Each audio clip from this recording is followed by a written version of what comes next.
Hello दोस्तों, आपके अपने मैजिक मूवमेंट चैनल में आपका स्वागत है। दोस्तों, आज हम रेमंड लिमिटेड को डिटेल में डिस्कस करेंगे और इसकी कंप्लीट स्टडी करेंगे। दोस्तों, ये स्टॉक पिछले कुछ दिनों से सुर्खियों में चल रहा है, कभी अपनी कंपनीज की डीमर्जर न्यूज़ को लेकर और अभी हाल ही में डीमर्जर के बाद 3 अलग-अलग कंपनीज की लिस्टिंग को लेकर। इस लिस्टिंग को लेकर आज मैनेजमेंट की कमेंट्री आई है। हम इसके मैनेजमेंट की कमेंट्री को डिटेल में डिस्कस करेंगे और वीडियो के एंड में इन तीनों कंपनीज की ग्रोथ को डिस्कस करेंगे और किस कंपनी में इन्वेस्ट करने से ज़्यादा रिटर्न मिल सकते हैं, उसके बारे में भी बात करेंगे। तो दोस्तों, आप हमारे साथ वीडियो के एंड तक बने रहिए। वीडियो के एंड में हम वीडियो का कंक्लूजन भी देते हैं, जिससे आपके माइंड में क्लैरिटी आएगी कि अभी आपको इस स्टॉक में क्या करना चाहिए। चलो दोस्तों, करते हैं वीडियो की शुरुआत रेमंड लिमिटेड के साथ। दोस्तों, ये कंपनी पिछले 100 साल से मार्केट में अपनी सेवाएं दे रही है, टेक्सटाइल एंड अपैरल सेक्टर में, और इसके साथ साथ ये रियल एस्टेट, एफएमसीजी और इंजीनियरिंग सेक्टर में भी अपनी सर्विस दे रही है। इंडिया के साथ साथ ये ग्लोबल लेवल पर भी प्रेजेंस है। इंटरनेशनल मार्केट में ये कंपनी 55 प्लस कंट्रीज से ज़्यादा में अपना बिजनेस करती है, USA, Europe, Japan, middle east etcetera. दोस्तों, ये कंपनी के ब्रांड्स हैं और दोस्तों, ये कंपनी टेक्सटाइल सेगमेंट में बी टू सी बिजनेस करती है और ये बी टू सी में ब्रांडेड प्लेयर है सूटिंग एंड शर्टिंग फैब्रिक्स का। इस कंपनी का रिवेन्यू ब्रांडेड टेक्सटाइल से 40%, ब्रांडेड अपैरल से 16%, गारमेंटिंग से 13%, हाई वॉल्यूम कोटिंग शर्टिंग से 9%, इंजीनियरिंग से 10% और रियल एस्टेट से 13%, बाकी अदर्स से 3%। रायमंड ग्रुप ने अपना एफएमसीजी बिजनेस को सेल कर दिया। रायमंड कंज्यूमर केयर ने गोदरेज कंज्यूमर प्रोडक्ट्स को ये अपना सेल किया है। सेल करने के बाद जो कैपिटल से रेमंड ग्रुप ने अपना डेब्ट रिड्यूस किया। अब रेमंड ग्रुप डेब्ट फ्री है और इसके साथ साथ रेमंड ग्रुप के पास सरप्लस में 1500 सीआर का कैश फ्लो भी है। इस कंपनी का मार्केट कैप 13,200 सीआर, इसका स्टॉक पी 24.1, इसका स्टॉक पी अंडर वैल्यूड है अपने सेक्टर के कंपैरिजन में, और इसका आरओसी 30.9%, इसका आरओई 44.5%।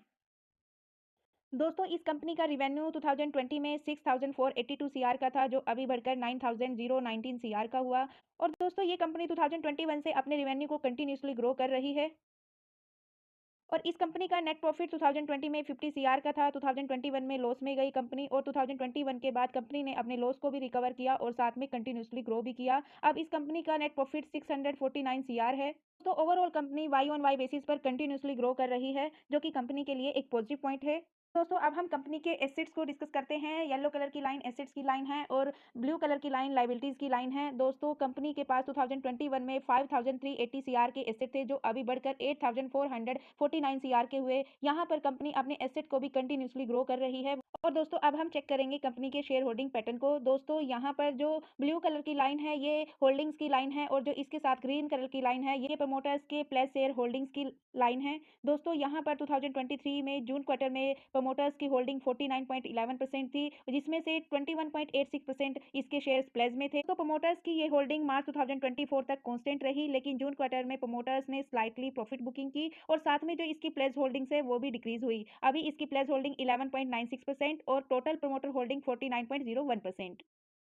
और इस कंपनी में एफआईज की होल्डिंग जून 2023 में 17.76% थी, जो अभी घटकर 15.56%, लेकिन लास्ट 2 क्वार्टर्स से इसमें एफआईज बाइंग कर रही है और लास्ट 2 क्वार्टर्स की कंपैरिजन में इसकी होल्डिंग इंक्रीज हुई। अभी इसमें एफआईज 15.56% के साथ बनी हुई है।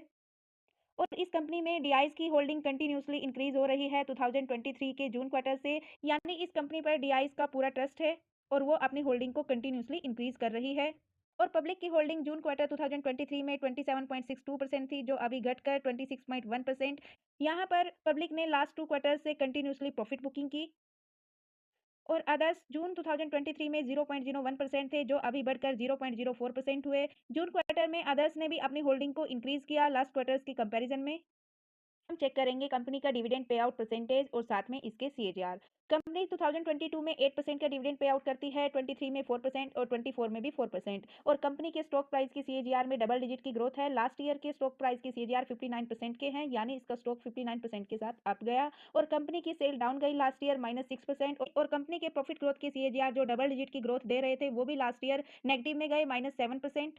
दोस्तों, अब हम इसके रिटर्न्स और वॉल्यूम्स को डिस्कस करेंगे। लास्ट मंथ का एवरेज वॉल्यूम 5 लाख, जिसमें से 2 लाख इन्वेस्टर्स थे। और दोस्तों, लास्ट वीक का एवरेज वॉल्यूम 3 लाख, जिसमें से 29.12% इसमें इन्वेस्टर्स थे। और यस्टरडे ट्रेडिंग सेशन यानी फ्राइडे ट्रेडिंग सेशन का 2 लाख, जिसमें से 27% इसमें इन्वेस्टर्स थे। और टुडे ट्रेडिंग सेशन अभी 12 o'clock तक 93 के और दोस्तों कंपनी ने पिछले 5 साल में 250% के रिटर्न्स दिए, 3 इयर्स में 376% के, लास्ट 2 इयर्स में 104% के, लेकिन लास्ट ईयर कंपनी ने नेगेटिव रिटर्न्स दिए, लेकिन 6 मंथ में पॉजिटिव रिटर्न्स दिए। करें कंपनी के ओवरऑल रिटर्न्स की, कंपनी ने दिसंबर 2002 से लेकर अब तक 3115% के रिटर्न्स दिए और इस कंपनी के शेयर का लो प्राइस 41 रुपीज था, ऑल टाइम हाई इसका 2380 रुपीज था। अभी स्टॉक 1990 पर ट्रेड कर रहा है और दोस्तों दिसंबर 2002 में ये कंपनी 100 रुपए पर ट्रेड कर रही थी और आज ये 2000 के आसपास ट्रेड कर रही है। और दोस्तों ये कंपनी एक स्मॉल कैप कंपनी है जिसमें हाई रिस्क है। और कंपनी का स्कोर कार्ड चेक कर लेते हैं। कंपनी की वैल्यूएशन लो है, यानी कंपनी का पी अंडर वैल्यूड है और इसमें ग्रोथ भी लो है, प्रॉफिटेबिलिटी हाई है, एंट्री पॉइंट अभी गुड है, यानी अभी हम इसमें एंट्री कर सकते हैं। इसका स्टॉक ओवरबॉट जोन में नहीं है और एंट्री करने के लिए परफेक्ट टाइम है और इस कंपनी में रेड फ्लैग भी लो है। तो अब बात करते हैं इसकी लेटेस्ट न्यूज की। हम इसकी न्यूज को, इसके मैनेजमेंट की कमेंट्री को डिस्कस करते हैं। आज की लेटेस्ट न्यूज है 9 AM के आसपास की। कंपनी के चेयरमैन ने अपना जो रियल एस्टेट वर्टिकल है उसकी लिस्ट होने की अपडेट दी। इन्होंने कहा है कि ये 2025 के जुलाई और अगस्त तक अपने रियल एस्टेट वर्टिकल को भी लिस्ट कर देंगे। और दोस्तों इन्होंने अलग अलग 3 कंपनीज की लिस्टिंग के बारे में कुछ अपडेट दी कि हर कंपनी की अलग अलग इंडिपेंडेंट बोर्ड होंगे जो उनकी ग्रोथ स्ट्रेटेजी को लेकर डिसाइड करेंगे। और रेमंड लाइफस्टाइल को लेकर भी अपडेट दी कि इस वीक में ये लिस्ट हो जाएगा। है रेमंड ग्रुप इसके apparel brands, garmenting, suiting, shirting, wedding fabrics, इन पर पूरा फोकस कर रहे हैं क्योंकि अभी वेडिंग सीजन भी आने वाला है। तो कंपनी का रिवेन्यू बढ़ाने के लिए इनके पास काफ़ी अपॉर्चुनिटीज़ होगी।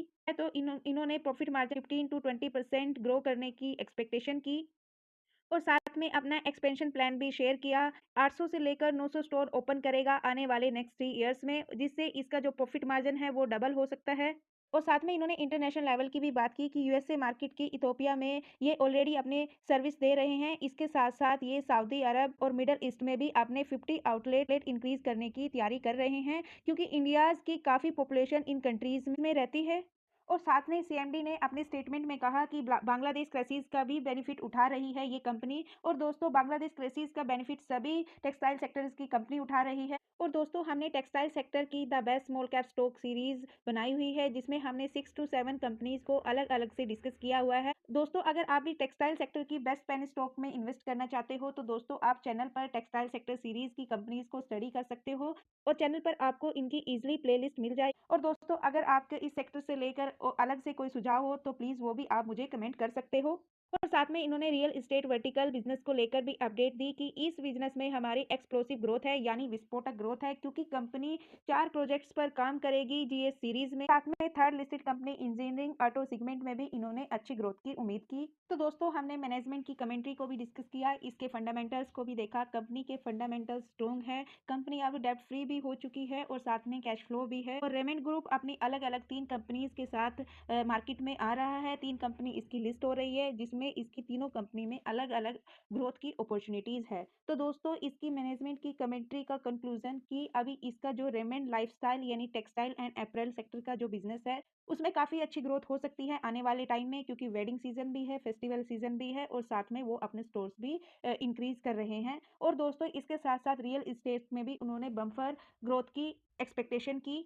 अब हम डिस्कस करेंगे इसके टेक्निकल्स को। अब हम इसके लॉन्ग टर्म के चार्ट के पैटर्न को डिस्कस करेंगे और फिर इसके टेक्निकल चार्ट पर इसके सपोर्ट, रेजिस्टेंस और नेक्स्ट टारगेट पर बात करेंगे। तो दोस्तों हम यहाँ पर इसके लॉन्ग टर्म के चार्ट को डिस्कस करते हैं। यहाँ पर जनवरी 2006 से अब तक के चार्ट को डिस्कस करेंगे। जनवरी 2006 से लेकर जनवरी 2016-17 तक कंपनी की ग्रोथ स्लो थी, कंपनी धीरे धीरे ग्रो कर रही थी। लेकिन 2016 में कंपनी के स्टॉक में प्रॉफिट बुकिंग आई और डाउन ट्रेंड के साथ ये डाउन आई और 2020 में 139 रुपीज पर इसने अपना सपोर्ट बनाया और वहां से इसमें वन साइड तेजी आई। 8 मई 2020 को कंपनी की शेयर की वैल्यू 139.76 रुपीज थी और दोस्तों आज कंपनी के शेयर की वैल्यू 2000 के आसपास है। यानी कंपनी ने 2020 से अब तक 1700x के रिटर्न्स दिए। यानी अगर किसी ने 8 मई 2020 को इस कंपनी में 1 लाख इन्वेस्ट किया होगा, आज उसकी वैल्यू 1 CR 700 लाख हो चुकी है। तो बाकी हम इसके सपोर्ट, रेजिस्टेंस और नेक्स्ट टारगेट को इसके टेक्निकल चार्ट पर डिस्कस करते हैं। तो दोस्तों ये इसका टेक्निकल चार्ट है। यहाँ पर हम इसके सपोर्ट, रेजिस्टेंस और नेक्स्ट टारगेट पर बात करेंगे। आज स्टॉक में गैप अप ओपनिंग हुई थी लेकिन गैप अप ओपनिंग के साथ इसमें प्रॉफिट बुकिंग आई और अभी स्टॉक 2000 पर इसमें ट्रेड कर रहा है। दिन के स्तर में ये 1960 के आसपास भी गया था लेकिन अभी 2000 पर ये ट्रेड कर रहा है। दोस्तों ये अपने सपोर्ट और रेजिस्टेंस के बीच में ट्रेड कर रहा है। इसका जो फर्स्ट सपोर्ट रहेगा 1800 का रहेगा, इसका माइनर सपोर्ट है वो 1950 का है और जो सेकंड स्पॉट रहेगा वो इसका 1400 का रहेगा और इसका रेजिस्टेंस 2400 का रहेगा, जो कि इसका ऑल टाइम हाई भी है। तो और दोस्तों अब हम चार्ट के पैटर्न को देख लेते हैं। दोस्तों कंपनी का शेयर अपने रेजिस्टेंस को ब्रेक करता है और एक नया ऑल टाइम हाई बनाता है। यहाँ से फिर थोड़ा सा करेक्शन आता है 10 to 11% का, और दोस्तों यहाँ से फिर एक नई तेजी आती है, एक नया ऑल टाइम हाई बनाता है, पर थोड़ी सी प्रॉफिट बुकिंग आती है और रेजिस्टेंस पर ही कंसोलिडेट करता है। फिर दोस्तों कंपनी एक नया ऑल टाइम हाई बनाती है और यहाँ पर भी ऑल टाइम हाई से प्रॉफिट बुकिंग आती है और 10 to 12% तक आती है, लेकिन फिर से एक नया ऑल टाइम हाई बनता है जो अब तक का इसका ऑल टाइम हाई है। लेकिन यहाँ से इस स्टॉक में ज़्यादा प्रॉफिट बुकिंग आती है, जो पीछे रेजिस्टेंस था उसको ये अपना सपोर्ट बनाती है और यहाँ से फिर इस सपोर्ट से अप जाती है, लेकिन फिर से प्रॉफिट बुकिंग आ जाती है और अभी इस स्टॉक में 10% का डिस्काउंट पर अवेलेबल है, यानी अभी स्टॉक बाइंग जोन में है। तो दोस्तों इसके चार्ट के पैटर्न को देखते हुए और इसके फंडामेंटल और इसके मैनेजमेंट की कमेंट्रीज को देखते हुए इसमें जो शॉर्ट टर्म के लिए नेक्स्ट टारगेट रहेगा वो 2500 का रहेगा और लॉन्ग टर्म के लिए जो नेक्स्ट टारगेट रहेगा वो 3200 का रहेगा। बाकी दोस्तों हम इसके बाइंग सेलिंग लेवल को इसके कंक्लूजन में डिस्कस करते हैं। दोस्तों हमने इसके बिजनेस फील्ड को भी डिस्कस किया, इसके बेसिक फंडामेंटल्स को भी डिस्कस किया, इसके टेक्निकल चार्ट को भी स्टडी किया, शेयर होल्डिंग पैटर्न को चेक किया। कंक्लूजन दोस्तों, अगर कोई इस कंपनी में इंटरेस्टेड है, फ्रेश बाइंग करना चाहता है या फिर एड ऑन करना चाहता है, तो दोस्तों मेरे ओपिनियन से आप इस कंपनी में अभी 2000 के लेवल पर बाइंग कर सकते हो। 1900 से लेकर 2000 तक आप इसमें कहीं भी बाइंग कर सकते हो। ऐड ऑन करना चाहते हो तो दोस्तों वो भी कर सकते हो। और दोस्तों अगर किसी के पास इस कंपनी का स्टेक है, प्रॉफिटेबल है, प्रॉफिट बुकिंग करना चाहता है, तो दोस्तों उसको अभी वेट एंड वॉच करना चाहिए इसके 24 के लेवल के ब्रेक होने का। और दोस्तों चाहो तो आप इसको लॉन्ग टर्म के लिए भी होल्ड सकते हो, ये आने वाले टाइम में आपको और अच्छे रिटर्न दे सकती है। लेकिन दोस्तों ये वीडियो एजुकेशनल पर्पज से है, मेरी तरफ से किसी भी स्टॉक के लिए कोई रिकमेंडेशन नहीं है। तो दोस्तों ये थी रेमंड लिमिटेड की कंप्लीट स्टडी। दोस्तों यदि आपको वीडियो पसंद आए, यदि वीडियो से आपको कुछ सीखने को मिला, तो प्लीज वीडियो को लाइक कीजिए, शेयर कीजिए एंड कमेंट कीजिए। और दोस्तों यदि आप चैनल पर नए हो तो प्लीज चैनल को सब्सक्राइब कीजिए, बेल आइकन को प्रेस कीजिए। और दोस्तों यदि आपको वीडियो में कुछ कमी नजर आए तो प्लीज उसका भी फीडबैक दीजिए, कमेंट कीजिए। मिलते हैं दोस्तों नेक्स्ट वीडियो में, तब तक के लिए बाय बाय दोस्तों। प्लीज भाई लाइक कर दो।